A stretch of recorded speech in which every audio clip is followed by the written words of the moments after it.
maglipay ka, ang Ginoo na tao na ipakita ang kalipay ug ang ugmang tiunay.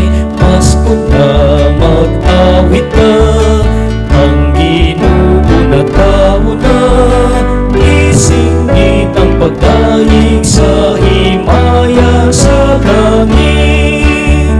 Pasko na maglipay ka, ang Ginoo na tao na ipakita ang kalipay ug ang ugmang tiunay. Pasko na mag-awit ka, ang Ginoo na tao na isinggit ang pagdaig sa himaya sa langit.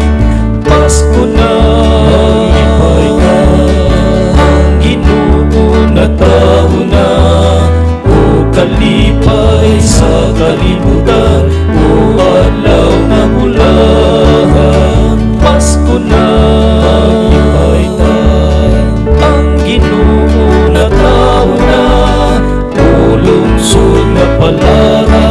Maayong Pasko sa tanan. Pasko na maglipay ka, ang Ginoo na tao na kalipay sa kalibutan o adlaw na bulahan.